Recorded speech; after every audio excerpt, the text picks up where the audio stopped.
আপনি হারাম শরীফে দেখবেন মক্কাতে ইমাম সাহেবদের অনেকের কেরাতে ভুল হয়, এমন এমন ভুল হয় সূরা কাফিরুনের মধ্যে ভুল হচ্ছে বারবার লোকমানে ছেয়ে ধরতে পারতেছেন না। সূরা ফাতিহাতে একবার ভুল হওয়ার রেকর্ড আছে।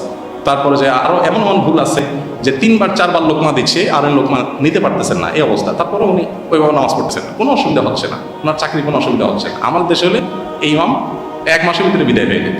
হাফেজ সাহেবরা তারাবির নামাজে লোকমা খাইলে মুসল্লিরা মনে করে এই হুজুর অযোগ্য, যার কারণে হাফেজ সাহেবরাও দেখছে যে মুসল্লিরা যখন এত বেশি চালাক, তো আমরা একটু আরো বেশি চালাকি করি। ইমাম তো ইমাম, মুসল্লি তো মুসল্লি যত চালাকি করুক না, ইমামের চাইতে তো ইমামতি নামাজ রিলেটেড বিষয়ে তো চালাকি করে পারবে না। তো হাফেজ সাহেবরা অনেকে নেগোসিয়েশন করে নেয় যে ভাই তুই আমার লোকমা দিবি না, আমি তোর লোকমা দিব না, আমার যেটা মিস হয়ে যাবে ওইটা তুমি পরে রিকভার করে নিবা বা আমরা আলাপ করে রিকভার করে নিব। এই বেহুদা পাবলিক যাতে এটা নিয়ে তেনা বাঁচাতে না পারে, এই জন্য আমরা এই পলিসি করলাম। অনেক হাফেজ সাহেবরা এরকম নেগোসিয়েশন করে নেয়। তো অতি চালাকের যে অবস্থা হয় সে অবস্থা হয় আর কি। অথচ নামাজের মধ্যে ভুল হওয়াটা স্বাভাবিক, আলেমের ভুল হওয়াটা অস্বাভাবিক নয়। আমরা এই দেশের মানুষ, আলেমদের ক্ষেত্রে আমাদের কিছু মানুষের মন মানসিকতা, আলেমরা হলো ভুলের ঊর্ধ্বে, তাদের কোনো ভুল হইতে পারে এটা মানুষ চিন্তাই করতে পারে না।